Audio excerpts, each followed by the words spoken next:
Et nous arrivons à la seconde partie de ce 19-20 en Lorraine. L'information toujours plus proche de vous. C'est l'heure de votre édition locale de Metz qui s'est intéressée aujourd'hui au bilan du marché de Noël. Une édition qui vous est présentée par Grégory Boileau. Bonsoir à tous, soyez les bienvenus dans votre édition locale. Toute la rédaction de France 3 Metz vous souhaite bien évidemment une excellente année 2017. Alors les marchés de Noël ont effectivement fermé leurs portes il y a quelques jours, mais deux attractions majeures restent encore en place. La Grande Roue et la Féerie de glace seront ouvertes jusqu'au 15 janvier prochain. Nous nous sommes intéressés au bilan de ces deux poids lourds. Combien de visiteurs? Le cru 2016 a-t-il été bon? Élément de réponse dans ce journal, mais voici tout d'abord le reste de l'actualité. Son magasin est une institution à Metz, sa carrière est un record. En 2017, Marianne Vallas fête 7 décennies au service de ses clients. Le sport comme bonne résolution, pourquoi pas, reste à tenir jusqu'au 31 décembre. Déclenchement du plan grand froid dans l'ensemble du département de la Moselle ce mardi à partir de 18 h. Les températures devraient en effet descendre jusqu'à moins 10 degrés demain matin. Rebaptisé en 2015, l'aéroport de Metz est devenu Lorraine Airport. Mais cette appellation dérange les puristes de la langue française.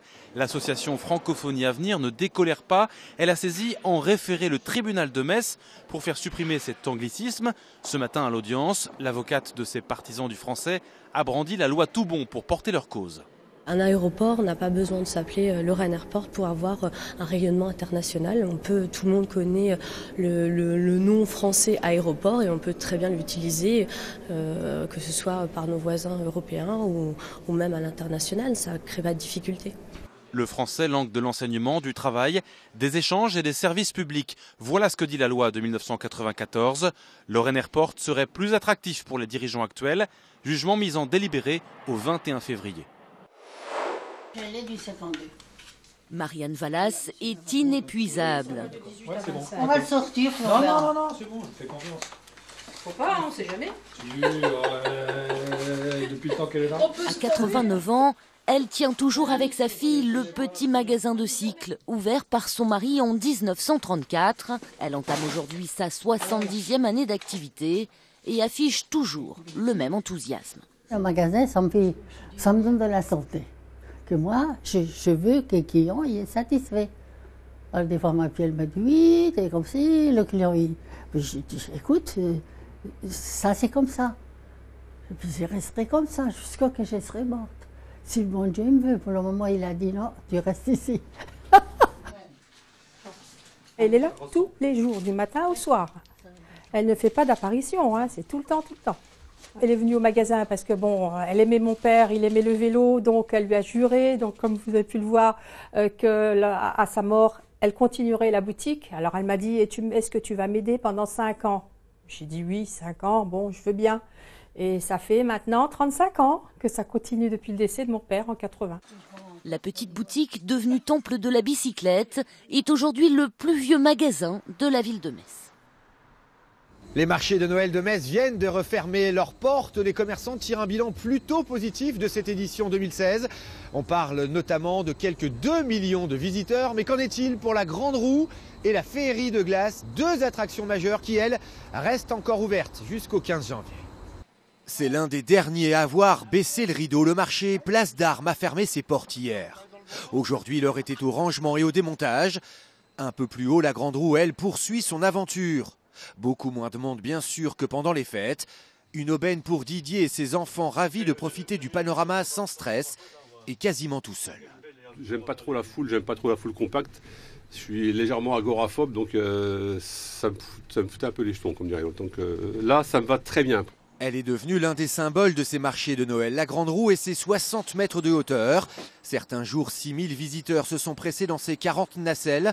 La direction ne communique aucun chiffre global, mais le succès a encore été au rendez-vous. On est presque au même niveau que l'année dernière et ça c'est déjà une grande réussite parce que l'année dernière on a eu du temps magnifique, c'était presque trop chaud pour un marché de Noël, mais cette année on est vraiment content, on a eu beaucoup de visiteurs.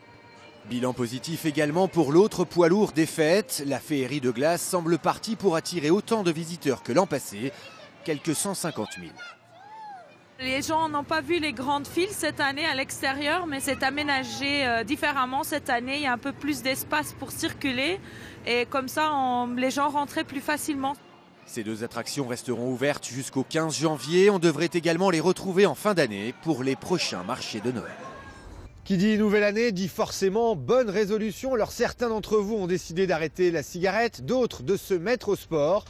Petit tour d'horizon de ces bonnes idées qu'il faut absolument tenir ou pas. Reportage de Fabrice Rosassi et Yves Kreidel. Arrêter de fumer, bien sûr. Lire davantage. Se déconnecter plus souvent. Aller au travail en vélo. Les bonnes résolutions du mois de janvier ne manquent pas. Petit tour d'horizon de vos grands projets pour 2017. Faire des bonnes soldes et puis des économies, si on peut, si on y arrive. Belle ambition. Oui. Alors déjà, lever le pied au boulot. Et ah bah oui, il n'y a pas de raison. Et puis prendre plus de temps pour moi. Travailler, être heureux, voir les gens qu'on aime. Plus ou moins ambitieuses, altruistes, les bonnes résolutions tiennent parfois en 2 mots. Perdre du poids. Faire plus de sport. D'accord, poussons la porte d'une salle de sport qui concentre, semble-t-il, beaucoup d'espoir en ce début d'année. Plus de muscu pour prendre de la masse. Faire du sport, manger plus sainement et maigrir. Ils sont à fond là, motivés comme jamais. C'est au mois de janvier qu'on a le plus grand nombre d'adhérents parce que justement ils sont vraiment motivés, il leur faut un point de départ. Et le 1er janvier, c'est pile poil ce qu'il leur faut. En janvier, certains affichent donc de grandes ambitions, tandis que d'autres optent pour la plus grande sagesse. Votre bonne résolution pour 2017, s'il n'y en avait qu'une? Aucune, comme d'habitude. Voilà.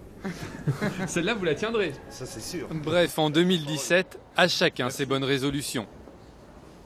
Voilà, fin de cette édition. Merci de votre fidélité. On revient demain pour de nouvelles informations locales. Tout de suite, retour à votre 19-20 régional avec Thierry Gelé.